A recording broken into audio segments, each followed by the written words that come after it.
संपूर्ण जीवन को सुख प्रदान करने वाली, आनंद देने वाली इस पावन कथा का रस तत्व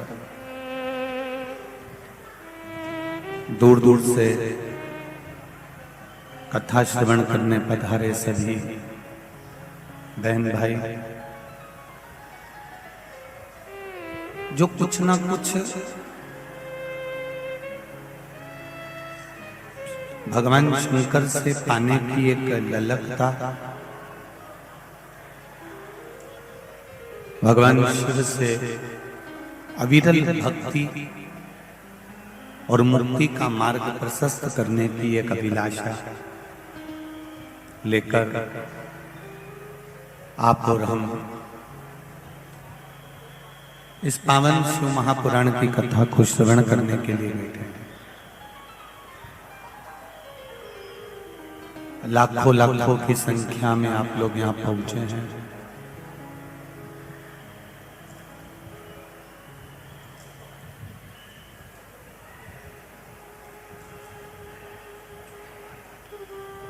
रोज प्रतिदिन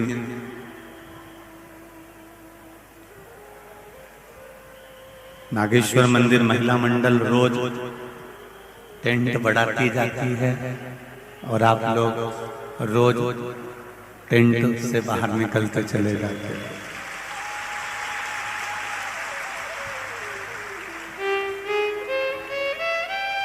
छोटी छोटी भीकन गांव की जो भी समितियां हैं, भीकन गांव के जितने भी धर्म प्रेमी जन हैं, चाहे आसपास के गांव के हों, चाहे भीकन गांव की पावन धरा के हों, ये सभी ने किसी न किसी रूप में सेवा प्रदान करके इस भीकन गांव की हरिहर शिव महापुराण की कथा को एक अग्रणता प्रदान करिए।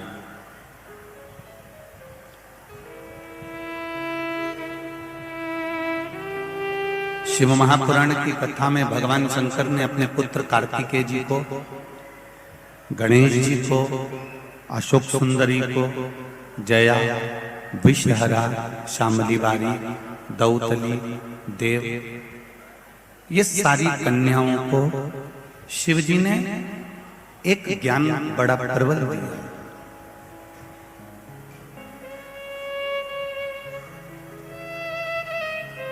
शिव अपने पुत्र श्री कार्तिकेय जी को कहते हैं कि पुत्र कार्तिकेय और सुनो गणेश जी, सुनो अशोक सुंदरी, सुनो जया, विषहरा, शामली बारी, दौतली, देव। इस बात को अपनी जिंदगी में उतार कर रखिए। जो मेरे शंकर भगवान अपने बच्चों को ज्ञान दे रहे हैं, वही शिव महापुराण के माध्यम से उस बात को हम आप तक पहुंचाने का प्रयास कर रहे हैं। यदि आपको लगे कि हाँ, शंकर भगवान ने जो अपने पुत्रों को, अपनी बेटियों को ज्ञान दिया वो बहुत श्रेष्ठ है, तो आप भी प्रयास करना कि उस ज्ञान को अपने भीतर उतारें और अपने बच्चों तक वो ज्ञान अपन भी दें,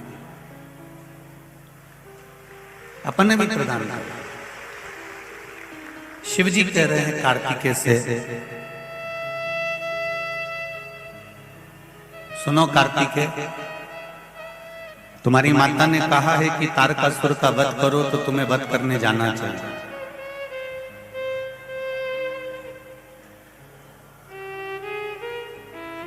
तुम्हारी माता ने कहा है जब युवानी अवस्था होती है ना, मेरा नवयुवक बेटे बेटियों से निवेदन है, जितने भी नवयुवक बच्चे और छोटे छोटे बच्चे जितने भी इस कथा को सुन रहे हैं भीकन गांव की इस पावन धरा से, और जितने लोग आस्था चैनल पर, फेसबुक, यूट्यूब पर श्रवण कर रहे हैं, वो एक ध्यान लगाकर सुनना। जब नवयुवक अवस्था रहे, युवानी की अवस्था रहे, बचपन की अवस्था रहे और तुम्हारे माता पिता या कोई भी घर का व्यक्ति अगर कोई काम बता दे तो कभी उस काम को टालना नहीं, दौड़कर उस काम को कर आना। ये शिव पुराण है।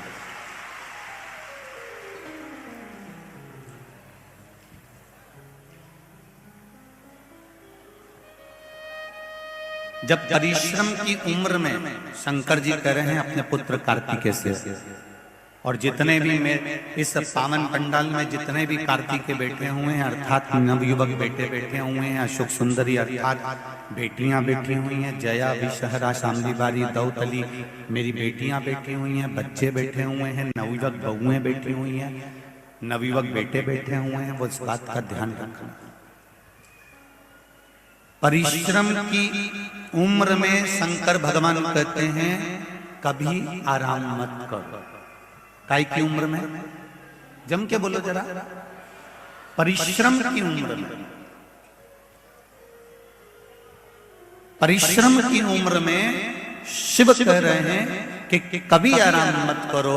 जो परिश्रम की उम्र में आराम करता है वो आराम करने की उम्र में भी परिश्रम करना पड़ता है। ये मेरे शिव कह रहे हैं, ये मेरे ओघड़दानी, ये मेरे शंकर, ये मेरे त्रिकालदर्शी, ये मेरे कैलाशी, मेरे अविनाशी, मेरे भोलेनाथ कह रहे हैं जब तुम्हारी परिश्रम की उम्र है, तुम नवयुवक बच्चे हो, नवयुवक बेटियां हो, छोटे छोटे बच्चे हो, अभी तक तुम्हारी परिश्रम की उम्र है, तुम खूब मेहनत करो।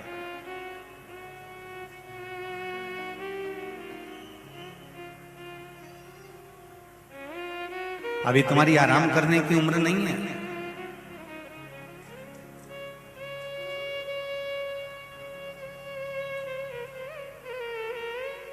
परिश्रम की उम्र में आराम मत करो। अगर आज नवयुवक बेटे बेटियां परिश्रम की उम्र में, काम की उम्र में, कर्म की उम्र में अगर आराम करेंगे, पलंग पर पड़े रहेंगे, अपना कमरा छोड़ के निकलेंगे नहीं, दिन भर मोबाइल चलाते रहेंगे या टीवी देखते रहेंगे या अपने कमरे से बाहर ही नहीं निकलेंगे, जो परिश्रम की उम्र में आराम करता रहता है, फिर उसको जब आराम की उम्र आती है, जब शरीर ढल जाता है, 60 साल के ऊपर की जब अवस्था आ जाती है, जब परिश्रम की उम्र में अगर आराम करा तो आराम की उम्र में भी दुकान पर दिन भर बैठकर अपना जीवन निकालना पड़ता है। फिर गवर्नमेंट रिटायर भी कर देगी। गवर्नमेंट अगर आपको रिटायरमेंट भी दे देगी 60 के बाद में, 61 के बाद में, 62 के बाद में, 66 के बाद में, जो भी आजकल थोड़ा बहुत उम्र का बढ़ गया है, अगर मान लो गवर्नमेंट ने आपको रिटायर भी कर दिया, उसके बाद भी किसी व्यक्ति को देखना कि वो घर में फ्री नहीं बैठता, वो क्या करता है, कहीं दूसरी जगह जॉब कर लेता है, दूसरी जगह काम कर लेता है। क्यों? क्योंकि उसको मालूम है मेरे घर में मेरी बेटियां बड़ी बैठी हैं, मेरे बच्चे बैठे हैं, मेरी पत्नी है, पूरे घर का मुझे भरण पोषण करना है।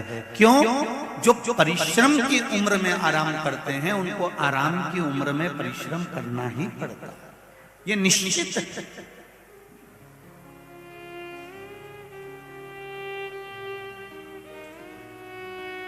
यहाँ पर बीकानगांव की इस कथा में बहुत किसान भाई आए हुए हैं। किसानी जमीन में फसल बोना और फसल लेना, ये मेरे किसान भाइयों का कर्म है। ये इनको केवल किसान नहीं कहते, इनको मेरे शंकर भगवान ने अन्नदाता बनाकर भेजा है। ये केवल किसान नहीं है।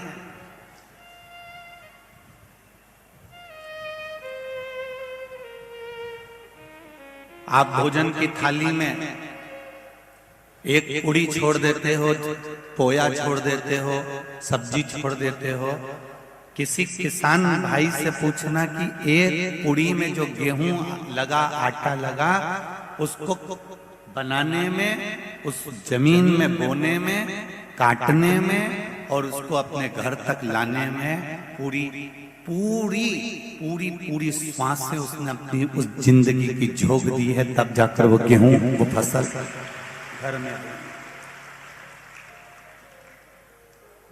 मेरे शंकर भगवान ने एक एक किसान को अन्नदाता बनाकर भेजा है कि तुम अन्नदाता रहोगे, संसार के लोगों का भरण पोषण तुमको करना। हम कई बार कहते हैं शंकर भगवान का अगर कहीं दर्शन नहीं हो तो किसी किसान भाई का दर्शन कर लेना, वो भी शंकर का ही अवतार होगा, क्योंकि वो अन्न हमको दे रहा है, अन्न दे रहा है।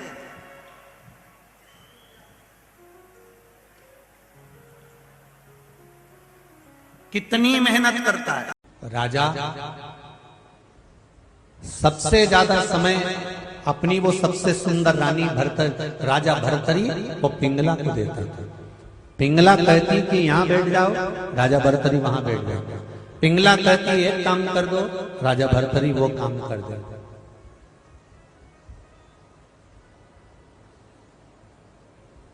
पिंगला कहती कि मुझे वहां जाना है, राजा भर्तरी रथ चलाने के लिए किसी सारथी को नहीं रखते थे।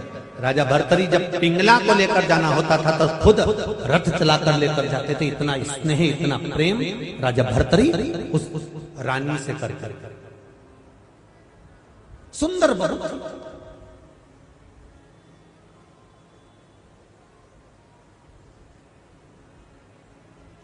एक बात पहले भी कही, आज फिर कहते हैं, क्रीम की चमक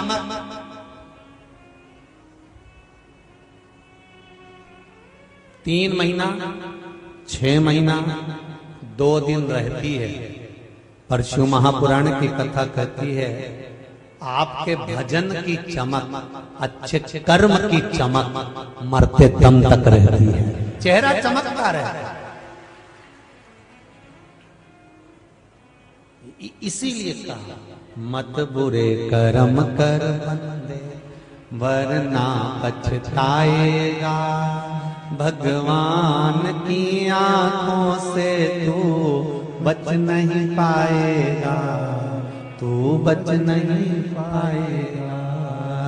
अरे ओ अज्ञानी मत करना, तेरे कर्म का फल भी तू ही पाएगा, जैसा किया तूने तेरे आगे आएगा।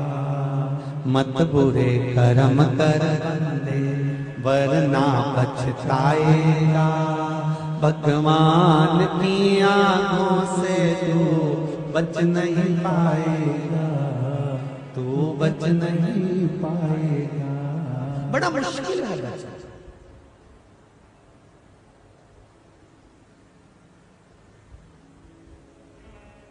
अभी कथा में कहा था इससे पहले,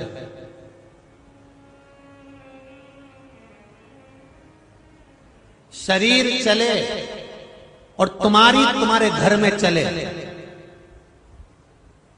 शरीर चले और तुम्हारे घर में चले, तब तक सारे अच्छे काम कर लो। क्योंकि शरीर नहीं चलेगा और तुम्हारे घर में नहीं चलेगी तो कोई अच्छा काम नहीं कर सकते, क्योंकि दूसरे के अधीन हो जाओ।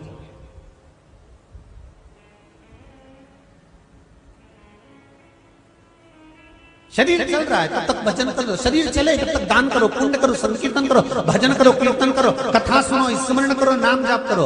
और साथ में तुम्हारे घर में चले कि बेटा ये करना है, बेटी मुझे ये करना है, पोती मुझे ये करना है, जीजी मुझे ये करना है, भैया मुझे ये करना है। जब तक तुम्हारा शरीर चले और तुम्हारे घर में चले, जब तक सारे अच्छे काम करो, जितने अच्छे काम कर सकते सब कर लो। फिर बड़ा मुश्किल है।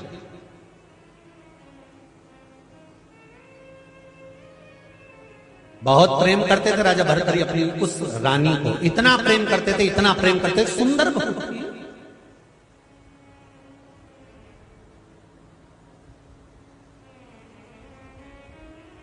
एक दिन शिव के भक्त, शंकर के उपासक, शंकर का नाम जाप करने वाले श्री गोरखनाथ जी आए। बोल गोरखनाथ भगवान की।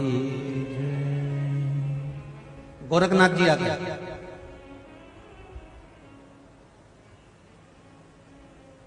और गोरखनाथ जी आए, राजा भर्तरी को मालूम पड़ा कि गोरखनाथ जी आए हैं, संत पधारे हैं, तो गोरखनाथ जी की खूब सेवा में लग गए। और बहुत ध्यान दीजिए, जब संत, साधु, सन्यासी, तपस्वी, साधक, उपासक, कोई भक्त भगवान का, जिसके भीतर ना छल हो, ना बेईमानी हो, ना कपट हो, ना निंदा हो, ना बुराई हो, ऐसा कोई भक्त, ऐसा कोई साधु, ऐसा कोई तपस्वी, ऐसा कोई साधक आपको मिल जाए और मौका मिले कि हां सेवा करना है,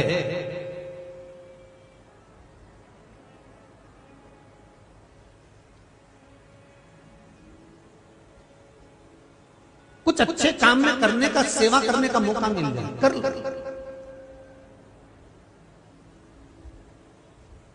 आज तल्लू जी की हम सेवा कर रहे थे, तब एक जीजी कुछ ठाकुर जी का ड्राई फ्रूट्स, थोड़ा सा फ्रूट्स थाली में लगाकर लेकर कक्ष में आई और ललित पंडित जी से और शर्मा जी से कह रही थी कि कोई भी सेवा की जरूरत हो, ठाकुर जी के लिए कोई भी प्रसाद वगैरह चाहिए हो, सूचना कर देना, नीचे सब सामान ठाकुर जी का पहुंच जाए। सेवा का भाव है तो मन से ये निकलता है कि आप बस सूचित करो, आप सूचना दो, वो पहुंच जाए।